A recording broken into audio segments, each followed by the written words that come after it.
Bismillahirrahmanirrahim. Assalamualaikum warahmatullahi wabarakatuh. Alhamdulillahirabbil alamin wassalatu wassalamu ala Rasulillah wa ala alihi wa sahbihi wa mawalah. Wala haula wala quwwata illa billah, amma ba'da.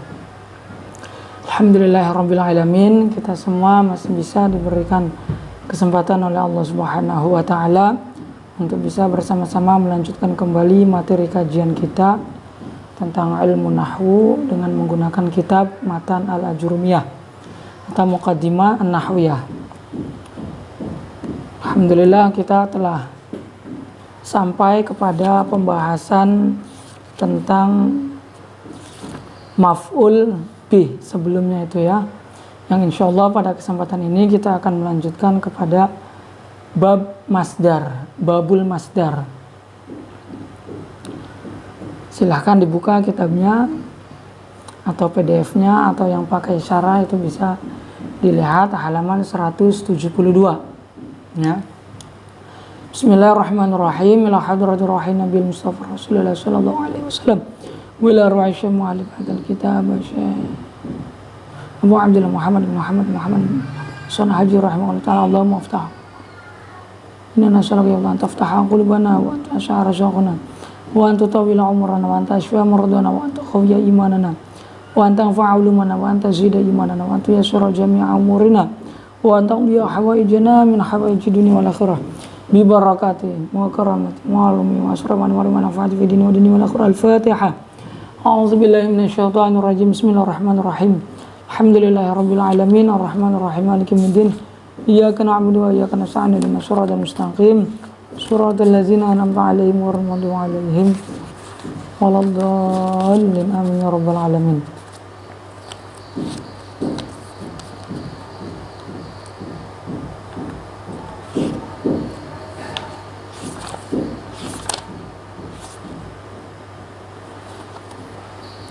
Bismillahirrahmanirrahim. Qala al-musannif rahimahullah ta'ala wa nafa'na bihi wa bi'ulumihi fid dharain amin. Bismillahirrahmanirrahim. Babul masdar. Bab menjelaskan mengenai masdar.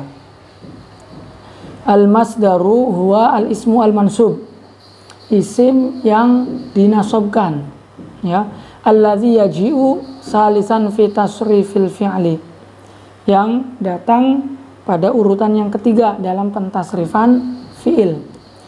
Doroba yadribu dorban, itu ketiga. Nasoro yang suruh nasron, fataha yaftahu fathan, itu urutan yang ketiga, itu adalah masdar. Nah, sebagaimana yang kita tahu sebelumnya bahwa masdar ini merupakan asal wahid atau kata dasar menurut ulama Basrah. Kenapa dikatakan masdar? Kenapa dikatakan asal wahid? Karena masdar ini masih sepi, masih kosong dari adanya zaman. Sedangkan fi'il madi, fi'il mudhari, fi'il amr itu semuanya sudah ada zaman madi, zaman hal, zaman istiqbal, sehingga tidak dikatakan murni atau bukan kata dasar. Tapi kalau masdar itu masih murni. Tolong itu masdar. Tapi kalau sudah menolong, akan menolong, atau sedang menolong, itu sudah ada zaman. Nahu doroba yadribu dorban. Nah, di sini lafaz dorban disebut dengan masdar karena dia isim yang dinasabkan yang berada pada urutan yang ketiga dari pentasrifan fi'il. Wa huwa kismani. Masdar ini ada dua macam, lafziyun wa ma'nawiyun. Yang pertama adalah masdar lafzi, kedua adalah masdar ma'nawi. Kenapa masdar ini ada dua? Karena dalam realitanya masdar itu ada masdar yang sama hurufnya dengan huruf fiilnya, ada yang masdar tidak sama dengan huruf fiilnya.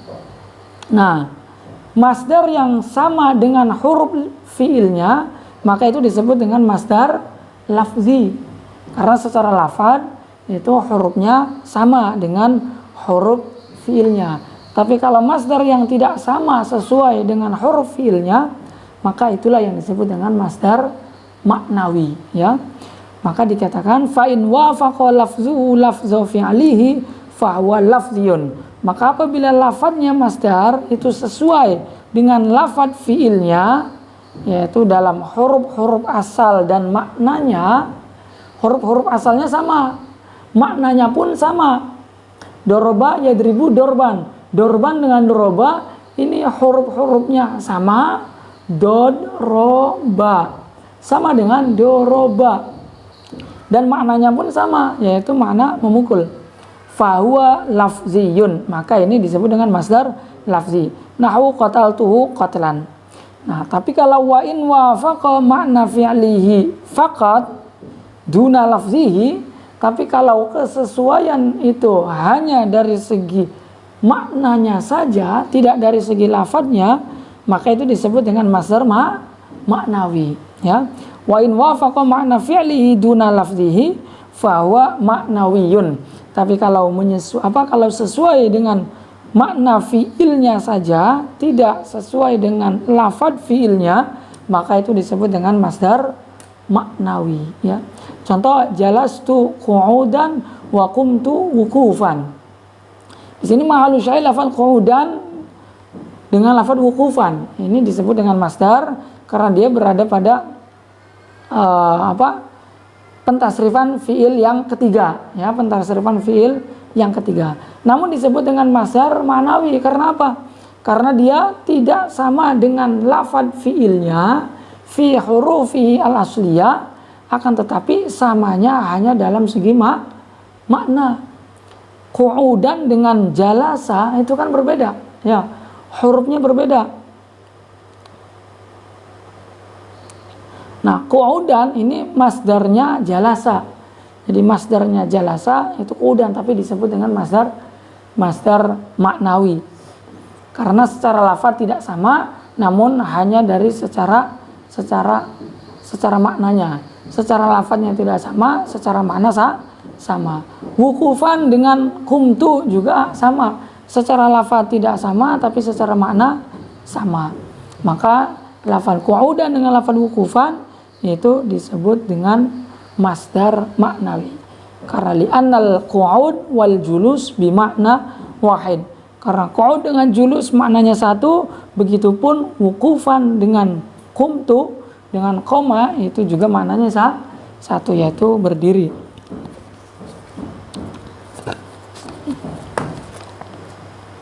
Babu zorfiz zaman wa zorfil makan. Al musammayaini bil maf'uli fih. Kemudian lanjut kepada bab selanjutnya, yaitu menjelaskan mengenai zorof zaman dan zorof makan. Zorof zaman dan zorof makan ini keduanya dinamakan dengan maf'ul fi, ya, maf'ul fi. Maf'ul yang mengira-ngirakan huruf fi atau makna fi di dalamnya. Nah, zorfuz zaman. Zorfuz zaman huwa ismuz zaman al-mansub bitakdiri fi nahwu al-yaum wal laila wa ghudwa wa bukra wa saharon wa atamatan wa sobahan wa masaan wa abadan wa amadan. Dzaraf zaman ialah isim zaman. Nah, isim zaman di sini maksudnya adalah isim yang menunjukkan makna zaman, bukan isim zaman yang berada pada pentasrifan fiil. Setelahnya fiil amr, kemudian isim zaman, isim makan. Itu ada perbedaan nanti. Dzaraf zaman dengan isim zaman, isim makan, itu ada perbedaan. Perbedaannya apa? Setidaknya dua perbedaan yang kita bisa lihat dari keduanya. Kalau dzaraf zaman, ya, ataupun dzaraf makan, itu pasti dia lafadznya jamid. Satu. Kedua, pasti dia tidak bersamaan dengan zaman, ya, atau tidak bersertaan dengan waktu zaman. Contoh, al-yaum, al-laila, hari ini, laila. Itu al-yaum, al-laila, ini dzaraf zaman. Itu lafadznya jamid, ya, satu, jamid laila. Tidak mutasorif maksud daripada jamid itu. Tidak mutasorif. Kedua, laila ataupun al-yaum itu juga dia tidak bersertaan dengan zaman, tidak bersama dengan zaman madi, zaman hal ataupun zaman istiqbal. Kenapa? Karena zatnya al-yaum itu sendiri adalah zaman, yaitu zaman hari ini, ya. Berbeda dengan madrobun, ya, madrobun tempat waktu memukul. Itu madrobun midrobun, itu madrobun kan isim zaman isim makan. Nah, madrobun itu isim zaman isim makan, dia lafadznya bukan lafadz zamid melainkan mutasharrif, dan juga dia bersamaan dengan zaman, ya, bersamaan dengan zaman. Nah, bisa dilihat dari korenahnya, apakah halia ataukah korenah lafziyah, ya, korenah halia atau korenah lafziyah. Tapi kalau dzarab zaman atau dzarab makan, dia tidak bersamaan dengan zaman. Karena apa? Karena zatnya dzarab zaman atau dzarab makan itu sendiri adalah menunjukkan pada makna zaman atau makannya. Nah, dzarfu zaman ini adalah isim yang menunjukkan pada makna zaman yang dinasobkan bitakdiri fi, dengan mentakdirkan makna fi. Al-yaum itu maknanya fil yaum. Wal laila wa ghudwa wa bukra, laila malam, ghudwatan, ya, yaitu min sholati subhi ila tulu'i syamsi, yaitu mulai dari sholat subuh sampai terbitnya matahari, itu ghudwa, di pagi hari. Wa bukra berarti esok hari. Wa saharon, sahur berarti waktu sahur. Wa ghadan juga sama, besok hari. Wa atamatan, atama itu sulusul lail al-awwal, ya, setelah isya lah, setelah isya sampai sebelum pagi, itu 3/3 malam yang pertama. Wa sobahan, kemudian sobah subuh. Wa masaan, dan masa sore. Abadan, selamanya. Amadan juga amadad dahirin, atau li zamanin mustaqbal, yaitu untuk zaman yang akan datang, ya. Zaman depan, zaman yang akan datang, zaman ke depan.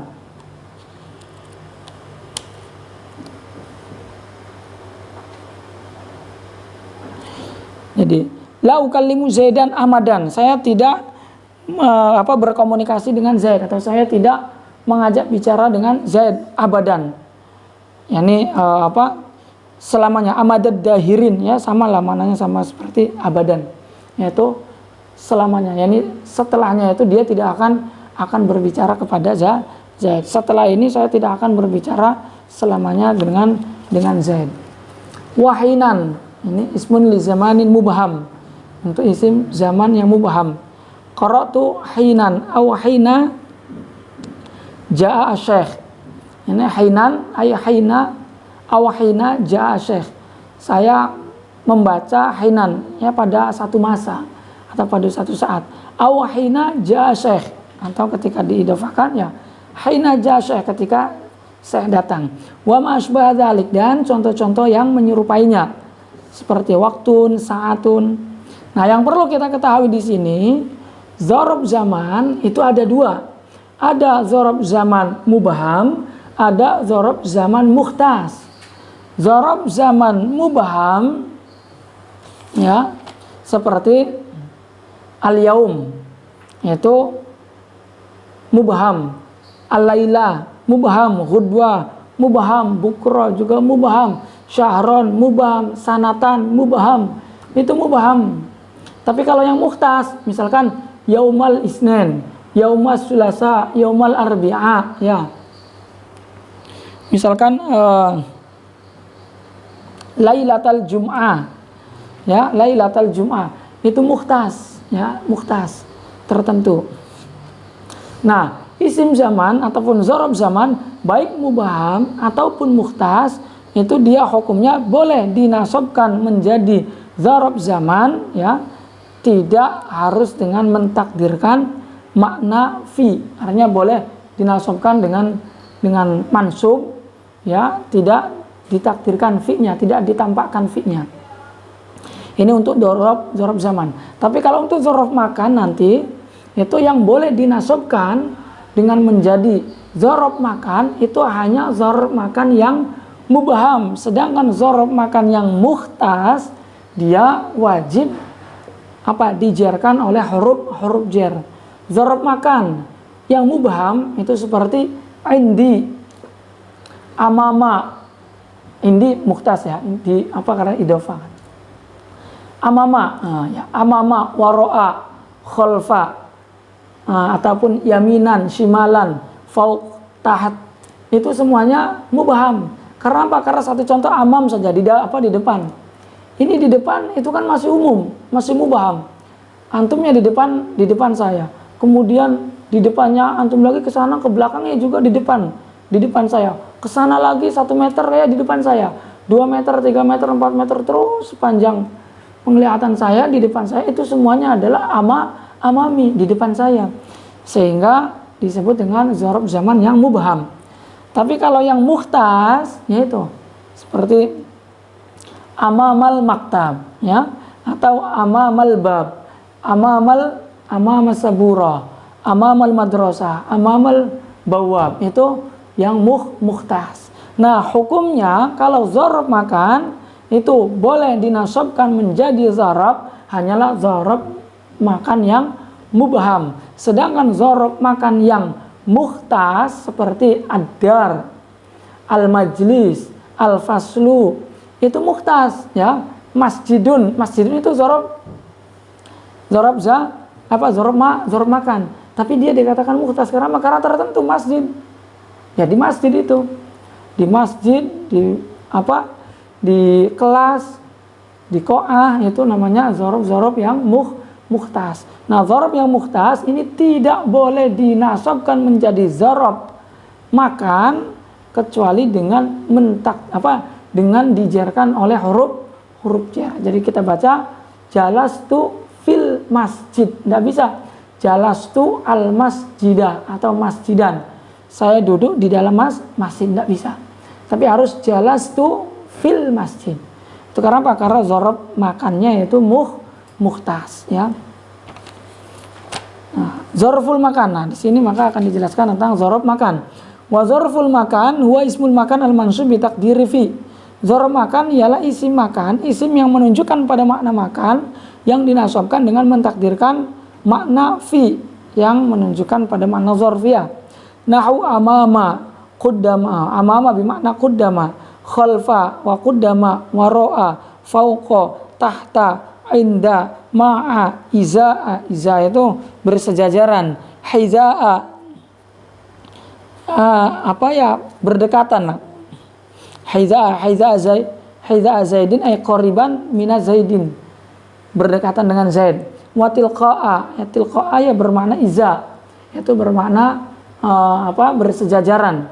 Wa huna di sini, sama di sana. Wa ma asbaha dzalik, dan yang menyerupainya. Nah, dzaraf makan itu hukumnya tadi ya, boleh dinasabkan menjadi dzaraf, syaratnya hanya dzaraf makan yang mubham.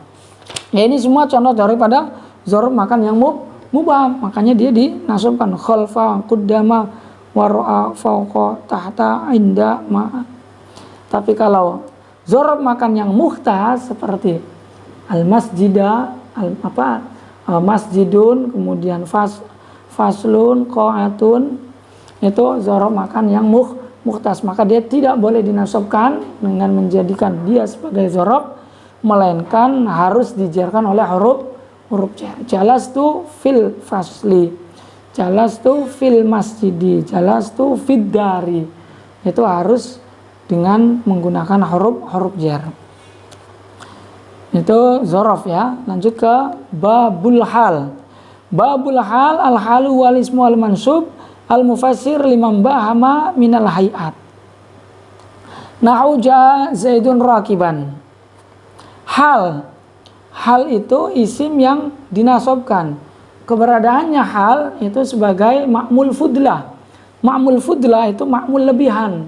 Ma'mul lebihan itu ma'mul yang tidak menjadi ketergantungan dari adanya kalam. Lawan daripada ma'mul fudlah itu adalah ma'mul umdah. Umdah itu kan pokok ya.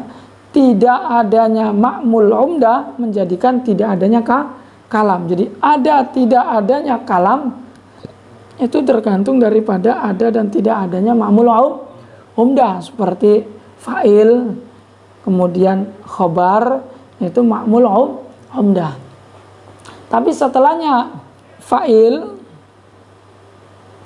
ya, seperti hal, tamyiz, itu disebut dengan ma'mul fudla. Artinya tidak adanya ma'mul fudla itu tidak mempengaruhi adanya kalam, tetap masih bisa disebut dengan kalam. Nah, hal ini adalah isim yang dinasobkan. Al-mufassiru liman bahama minal hayat, yang fungsinya adalah menjelaskan kesamaran tingkah, kesamaran keadaan. Nahu ja'a Zaidun rakiban, Zaid datang.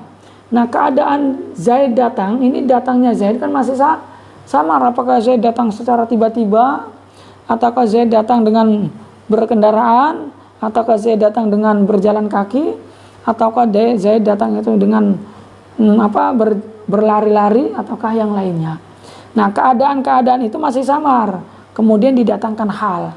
Nah, didatangkan hal ini fungsinya adalah al-mufassir liman bahama minal hay'ah. Ja'a Zaidun rakiban wa rakibtul faras musarrajan atau musrajan.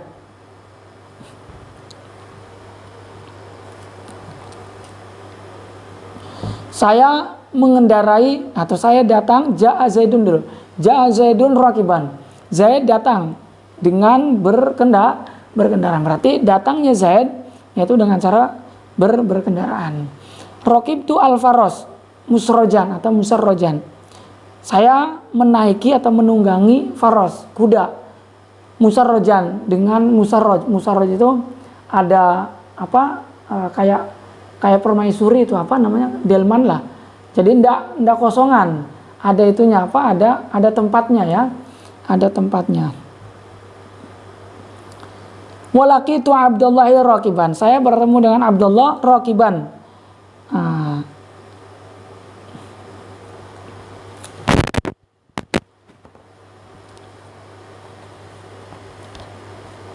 Nah, di sini lafaz rakiban halun muhtamilatun li an takuna min allati ya fa'il laqiya au min Abdullah alladhi huwa maf'ul laqiya.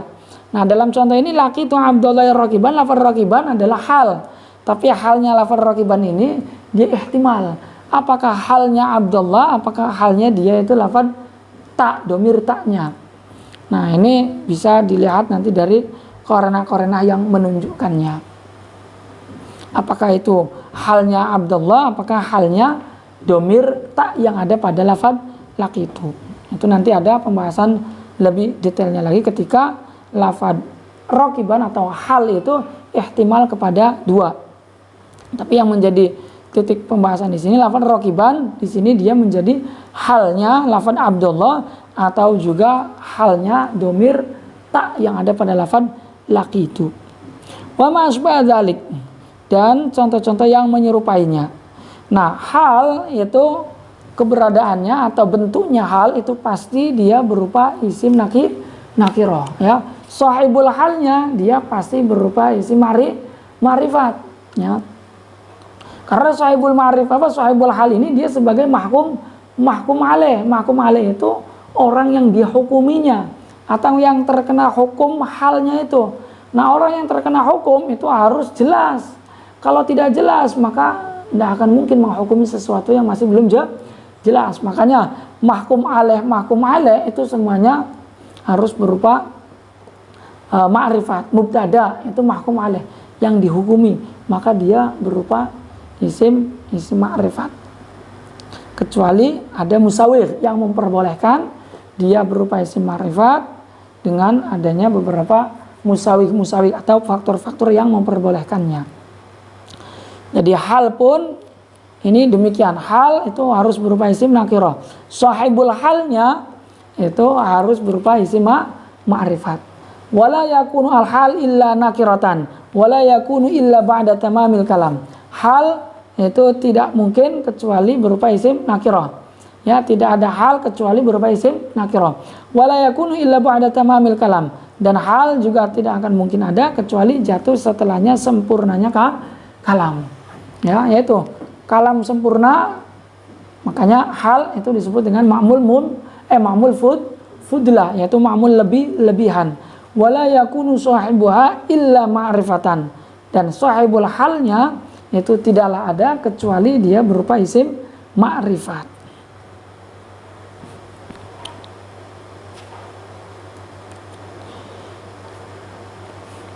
Ja'a Zaidun rakiban, itu lafaz Zaidun adalah sahibul halnya ya, sahibul halnya, rakiban itu sebagai halnya. Nah, yang dimaksud daripada tamamul kalam, sempurnanya kalam itu apa? Sempurnanya kalam, ya kalam sudah sempurna. Nah, kita tahu di pembahasan kalam bahwa ketika kalam itu sempurna, yaitu ketika kalam tersebut berupa ya lafzun murakabun mufidun bil wad'i. Ya, gampangnya itu lafaz yang sudah tersusun secara susunan isnadi yang rapi, yang lengkap. Fi'il sudah ada fa'ilnya, mubtada sudah ada khabarnya, syarat sudah ada jawabnya. Itu adalah kalam-kalam yang sempurna. Tapi kalau fi'il tapi belum ada fa'ilnya, mubtada tapi belum ada khabarnya, atau syarat tapi belum ada jawabnya, maka ini belum disebut dengan kalam yang tam ya, belum disebut dengan kalam yang sempurna. Itu hal. Kemudian tamyiz, babut tamyiz. Tamyiz itu secara makna adalah tafsir yang menjelaskan, atau tabyin yang menjelaskan.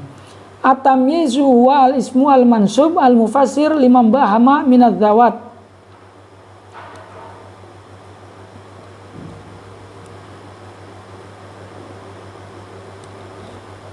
Minadz zawat ya, minadz zawat. Tamyiz adalah isim yang dinasobkan, sama. Isim yang dinasobkan al mufassir liman bahama minadz zawat.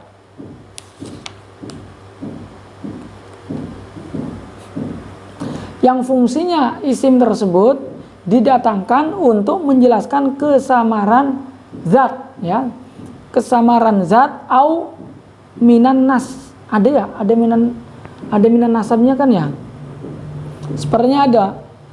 Ini ada ya di sarahnya ya. Iya, seharusnya sih ada. Ya udah, enggak apa-apa, di sarahnya aja dibaca. Ini al mufassir liman bahama minadz zawat au minan nisab. Jadi tamyiz adalah isim yang dinasobkan yang fungsinya adalah menjelaskan kesamaran zat atau kesamaran nisbat. Nah, yang fungsinya menjelaskan kesamaran zat itu disebut dengan tamyiz apa? Tamyiz zat atau tamyiz apa sebutannya? Ya, tamyiz zat.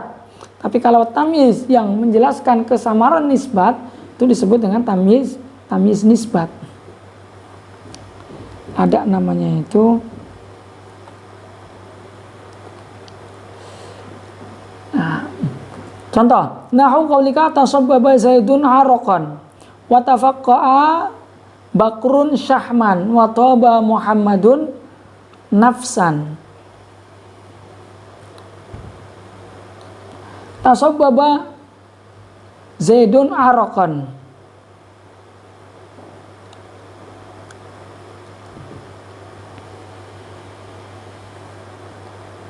Ini contoh yang tamyiz nisbat ya.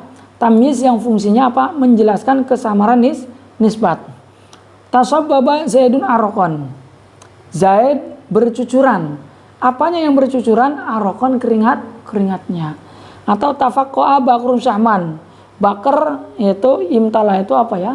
Kalau bahasa Jawanya gimplak-gimplak, paham tak? Gimplak-gimplak itu. Saking apa? Karena terlalu besar badannya sehingga dagingnya itu apa? Berombak ya. Dagingnya itu berombak. Nah, itu syahman. Apa gajinya ya, dagingnya lah. Wa taba Muhammadun nafsan.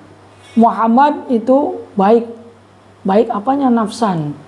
Apa jiwanya, atau wangi apanya? Nafsan, badannya. Nah, ini contoh-contoh daripada tamyiz nisbat. Nah, contoh yang tamyiz zat, misalkan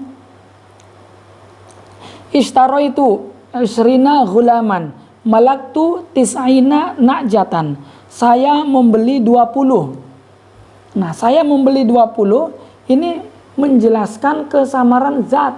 20 apa? Nah, 20 ini kan 20 dari zat, ya. Zat apa yang ada 20 ini? Saya membeli 20 zat. Nah, 20 zat apa yang dimaksud? Oh, ishtara itu isrina ghulaman. Nah, ghulaman ini adalah zat yang dijelaskan. Jadi ghulaman ini adalah zat yang fungsinya menjelaskan daripada kesamaran isrin 20 apa gitu. 20 ini kan pasti berupa zat gitu. Malak tutis aina najatan. Saya memiliki 90 apa? Nah, ini kan masih samar juga. Nah, kemudian dijelaskan oleh tamyiz, yaitu najatan. Oh, ternyata saya memiliki 90 sapi. Nah, ini tamyiz zat. Kalau yang pertama tadi nisbat. Jadi tasabbaba Zaidun. Zaid bercucuran. Nah, nisbat daripada bercucurannya Zaid, ya, Zaid itu bercucuran, ini nisbatnya ke apanya gitu. Zaid bercucuran, apanya yang bercucuran? Apakah darahnya yang bercucuran? Apakah keringatnya yang bercucuran? Apakah uangnya yang mungkin bercucuran? Nah, ini kan masih samar. Nah, maka kesamaran itu adalah kesamaran nisbat. Nisbatnya kemana? Nah, maka dijelaskan tasabbaba Zaidun araqan. Nah, tamyiz nisbat dengan tamyiz zat ini ada perbedaan. Tamyiz nisbat itu terbagi menjadi dua, ya. Terbagi menjadi dua. Ada yang muhawwal, ada yang ghairu muhawwal. Nah, yang muhawwal ini pun ada tiga. Ada muhawwal anil mubtada, ada muhawwal anil fa'il, ada muhawwal anil maf'ul. Muhawwal anil mubtada, perpindahan dari mubtada. Contoh, Zaidun akramu minka aban. Zaid adalah orang yang bapaknya yaitu akramu minka aban. Aban itu kan tamyiznya. Zaid adalah orang yang bapaknya lebih mulia daripada kamu. Nah, ini tamyiz nisbat, ya. Menisbatkan kemuliaan lebih mulia daripada kamu. Ini nisbatnya ke siapa? Siapanya yang lebih mulia? Oh, ternyata yang lebih mulia daripada kamu itu adalah bapaknya.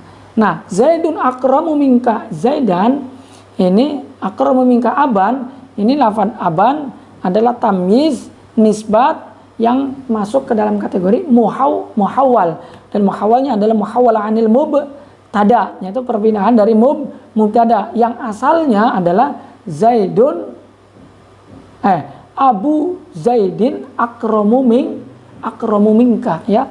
Abu Zaidin akramu minka. Yang kemudian mudhof ini dibuang, kemudian Zaidin sebagai mudhof ini ditempatkan pada tempatnya mudhof. Dia dijadikan sebagai mubtada, maka dibaca Zaidun akramu minka. Nah, kemudian mudhof yang dibuang ini nanti di akhir akan kita datangkan. Nah, didatangkannya mudhof yang dibuang di akhir itu akan dijadikan sebagai tamyiznya. Zaidun akramu minka aban. Atau tasabbaba Zaidun araqan. Ini contoh yang muhawwal anil fa'il, yang asalnya berarti tasabbaba araqu Zaidin, ya. Araqu Zaidin ini adalah asal dari contoh tasabbaba Zaidun araqan. Araqu Zaidin, araqun mudhaf itu kita ambil terlebih dahulu. Kemudian Zaidin mudhaf ilaih ditempatkan pada tempatnya mudhaf, dibaca tasabbaba Zaidun. Kemudian mudhaf yang dibuang tadi, yang disimpan tadi,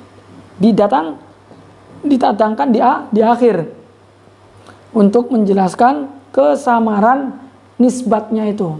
Tasabbaba Zaidun, kemudian didatangkan araqan. Maka araqan ini adalah tamyiz nisbat yang masuk ke dalam kategori muhawwal anil fa'il, ya. Nah, yang terakhir adalah muhawwal anil maf'ul, yaitu perpindahan dari maf'ul. Contoh misalkan wafajjarnal arda uyunan. Wafajjarnal arda, kami memancarkan bumi. Apanya yang dipancarkan daripada bumi itu? Uyunan, yaitu sumber mata air. Nah, di sini mahalul syafil lafaz uyunan itu adalah tamyiz nisbat yang masuk ke dalam kategori nisbat muhawwal anil maf'ul. Ya, muhawwal anil maf'ul. Nah, yang kedua itu yang pertama muhawwal. Nah, yang kedua itu yang ghairu muhawwal. Jadi tamyiz nisbat itu ada dua, ada yang muhawwal, ada yang ghairu muhawwal. Yang muhawwal itu ada tiga, ada muhawwal anil mubtada, muhawwal anil fa'il, ada muhawwal anil maf'ul. Ghairu muhawwal ini salah satu contohnya adalah misalkan imtala'a atau malaktu al-kub ma'an. Saya memenuhi kub yaitu gelas ma'an atau imtala'a al-kub ma'an ya. Imtala'a al-kub ma'an. Jadi gelas ini penuh terisi oleh air. Nah, di sini maksudnya lafaz ma'an itu adalah tamyiz nisbat, tapi dia nisbatnya yang ghairul muhawwal, tidak ada perpindahan dari apapun ya. Itu tamyiz nisbat. Kalau tamyiz zat dia tidak ada pindahan apapun. Semuanya ghairul muhawwal. Kalau tamyiz nisbat baru ada yang muhawwal, ada yang ghairu muhawwal. Wala yakunu illa nakiratan. Nah, contoh ya. Contoh-contohnya gimana? Zaidun akramu minka wa Zaidun akramu minka aban wa ajmalu minka wajhan. Nah, ini contoh-contoh yang tadi, yaitu muhawwal anil mubtada. Zaidun akramu minka aban asalnya Abu Zaidin akramu minka. Ajmalu minka wajhan Zaidun ajmalu minka wajhan wajhu Zaidin ajmalu minka. Itu ya asal daripada perpindahannya. Wala yakunu illa nakiratan, dan tamyiz pun tidaklah ada kecuali dia berupa nakirah ya. Laimkani hamli ala ziyadah. Ya, jadi sama, tamyiz pun itu harus berupa nakirah. Nah, kenapa fungsinya didatangkan tamyiz ini?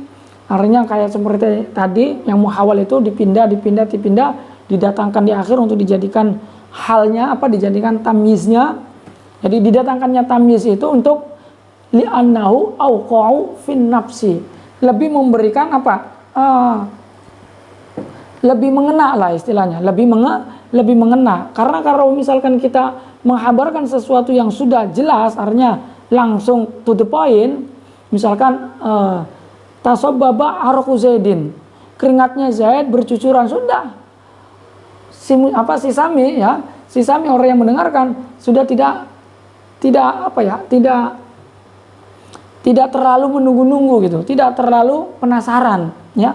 Tidak terlalu penasaran dengan apa yang kita habarkan, sehingga perhatiannya pun biasa-biasa saja. Oh iya, tasabbaba araqu Zaidin. Tapi kalau tasabbaba Zaidun, akhirnya si Sami kan perhatian betul.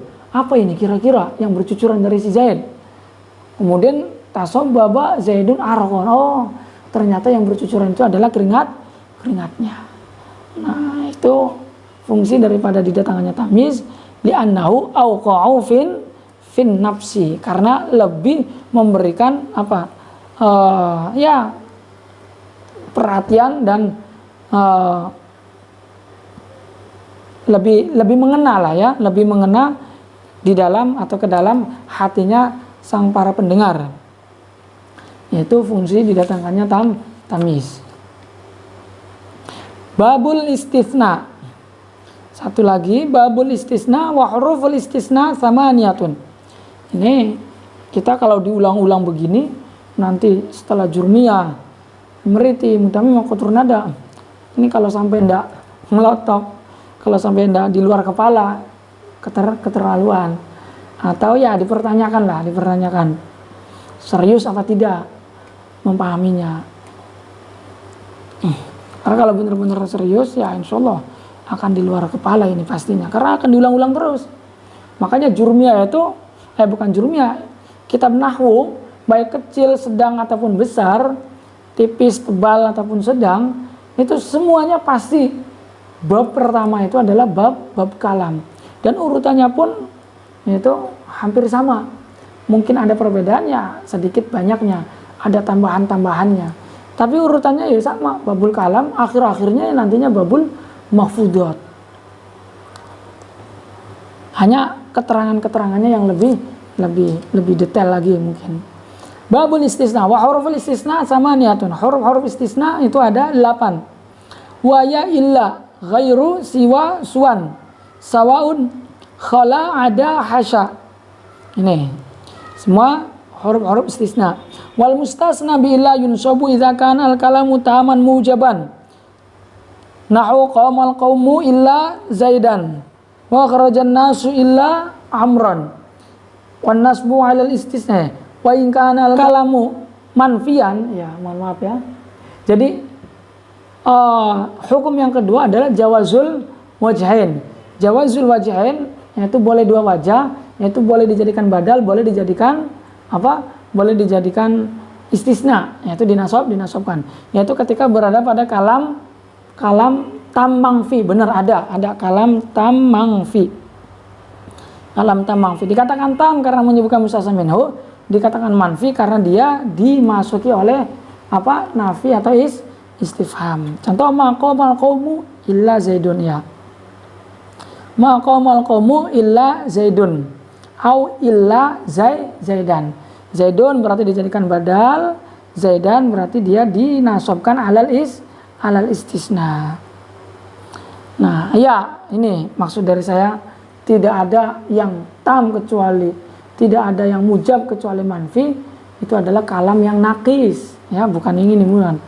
Jadi diulang sekali lagi bahwa mustasna biillah itu hukumnya ada 2. Wajib nasab ketika berada pada kalam tam mujab, dan yang kedua jawazul wajhain ketika berada pada kalam tam manfi, ya, berada pada kalam tam manfi.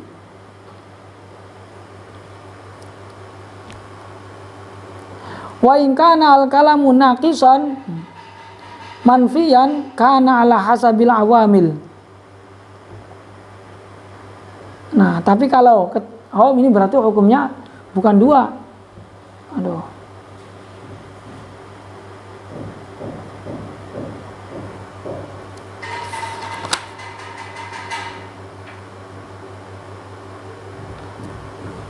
Maaf. Salah. Udah diulang lagi aja dari babul istisna. Pindah Pak. Nggak usah dihapus, nanti dipotong aja ya. Kemudian lanjut ke babul istisna. Ya. Bab istisna. Wa huruful istisna thamaniyatun. Huruf-huruf istisna itu ada 8. Ini kita mengulang kembali sebenarnya, ya. Mengulang materi-materi yang sudah ada dalam awamil, juga sudah ada. Nanti di kitab-kitab yang selanjutnya juga akan pasti ada bab-bab yang sama. Nah, huruf-huruf istisna ini ada 8. Ghairu, siwa, suwa, kemudian sawa, khala, ada, hasya. Nah, ini huruf-huruf istisna yang ada 8 ini mungkin akan kita bagi 3 hukum-hukumnya. Pertama, hukumnya illa, mustasna bi illa, yaitu lafaz yang diistisnakan dengan illa. 2 itu ghairu, siwa, dan suwa, ya, dan sawaun. Ghairu, siwan, suwan, sawaun. Dan yang ketiga itu khala, ada, dan hasya. Itu nanti ada rinciannya. Nah, yang pertama adalah illa. Fal mustasna bi illa yunsabu idza kana al kalamu taman mujaban. Nahu qamal qaumu illa zaidan wa kharajan nasu illa amran. Wa in kana al kalamu manfiyan jaza fi al badalu wan nasbu ala al istisna. Nahu maqamal qaumu illa zaidun au illa zaidan. Wa in kana al kalamu naqisan manfiyan kana ala hasabil awamili. Nahu maqama illa zaidun. Nah, yang pertama adalah mustasna bi illa. Hukum daripada mustasna bi illa itu ada 3, ya, ada 3. Yang pertama itu ketika mustasna bi illa ini jatuh pada atau berada pada kalam tam mujab, hukumnya adalah wajib nasab. Kedua, ketika berada pada kalam tam mangfi, maka hukumnya boleh dibaca dua wajah, boleh nasab, boleh badal. Ketiga, ketika berada pada kalam naqis, hukumnya diikutkan sesuai dengan hukum tuntutan amilnya, disesuaikan dengan tuntutan amilnya. Itu hukum daripada mustasna bi illah ada tiga. Yang pertama itu ketika berada pada kalam tam mujab, maka hukumnya dibaca nasab, seperti qamal qaumu illa zaidan atau kharajan nasu illa amron.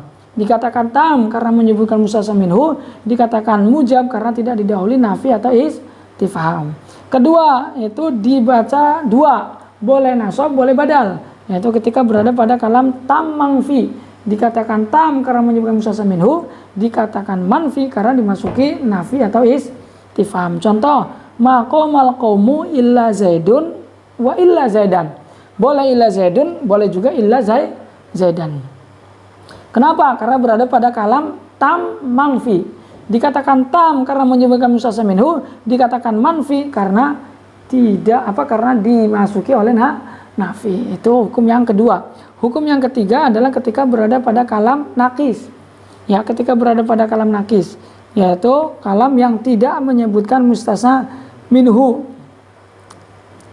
Nah, kalam tam yang nakis, manfiyan yang manfi, karena ala hasabil awamili, maka ini hukumnya adalah sesuai dengan tuntutan amilnya. Maqama illa zaidun. Nah, di sini maqama illa zaidun, lafaz zaidun adalah mustasna bi illah yang dirofakan menjadi fa'ilnya qama. Kenapa kok dia dirofakan? Karena sesuai dengan tuntutan amilnya, yaitu amil fi'il yang menuntut untuk merofakan fa'il. Karena apa? Karena dia berada pada kalam yang nakis, yaitu kalam yang tidak menyebutkan mustasna minhu. Maqama illa zaidun, langsung tidak ada al-qaumu di situ, maka disebut dengan kalam nakis. Ma darabtu illa zaidan. Ma darabtu illa zaidan ini juga dinasabkan karena menjadi maf'ulnya. Ma maratu illa bi zaidin, ini dijarkan karena oleh huruf jar. Yaitu hukum daripada mustasna bi illah. Kedua adalah hukumnya mustasna bi ghairi wasiwan wasuwan wasawain. Ya. Yaitu majrurun, dijarkan semuanya. La ghairu, tidak selain jar. Karena apa? Karena dia menjadi mudhaf ilaihnya semua. Misalkan ja'al qaumu ghairu zaidin, ghairu amrin, siwa zaidin, siwa amrin, suwa zaidin, suwa amrin, itu semuanya dijarkan. Karena apa? Karena menjadi mudhaf ilaihnya. Nah, sedangkan ghairunya itu sendiri, siwanya itu sendiri, suwanya itu sendiri, sawaunnya itu sendiri, itu dihukumi seperti hukumnya mustasna bi'il bila ketika berada pada kalam tam mujab, maka apa? Maka dia dinasabkan. Ketika berada pada kalam tam mangfi, maka boleh dibaca dua wajah. Ketika berada pada kalam nakis, maka disesuaikan dengan tuntutan amilnya. Itu hukum untuk perabotnya itu sendiri, ghairunya, suwanya, siwanya, ya, yaitu dihukumi seperti hukumnya mustasna bi'illah. Tapi mustasna bi ghairinya, bisiwanya, bisuanya itu majrurun la ghairu, dijarkan tidak selain jar, ya. Yaitu untuk ghairu, siwa dan suwan sawaun. Nah, yang terakhir adalah mustasna bi khala wa ada wa hasa, yajuzu jarruhu wa nasbu. Boleh jar, boleh nasab. Karena apa? Karena khala ada hasa ini bisa diberlakukan dua, ya. Artinya ada perlakuan dua. Ada kalanya khala ada hasa ini diberlakukan sebagai halnya fiil, ya, dia sebagai fiil. Ada kalanya dia itu diberlakukan sebagai huruf jar. Jadi kalau kita baca nasab, maka kita mentakdirkan kholanya itu dijadikan sebagai sebagai fiil. Tapi kalau khola zaidin, itu berarti kholanya adalah huruf jar. Misalkan contoh di sini, khola zaidin, ada amron, ada amrin, ada amun. Ya, gampang. nasab ataupun jar boleh semua. Qomal qomu, khola zaidan, khola zaidin. Ada amron, ada amrin. Ada zaidan, ada amrin. Itu boleh nasab, boleh jar. Nah, ketika nasab berarti kita menjadikan khola ada hasa sebagai fi'il. Dan ketika kita membaca jar, maka khola ada hasa itu dijadikan sebagai huruf jar, ya. Yaitu mustasna dengan menggunakan perabat khola, ada, dan hasa. Ya juzu jarruhu wa nasbu. Boleh dijarkan, boleh juga dinasabkan, ya. Mungkin sampai di sini saja. Kurang lebihnya mohon maaf. Kita akan lanjut kepada bab la nafiyatul lil jinsi wa ma ba'dahu wallahu a'lam bissawab. Al-Fatihah. A'udzubillahi minasyaitonir rajim. Ar-Rahmanir-Rahim. Wallahu a'lam ya rabbal alamin.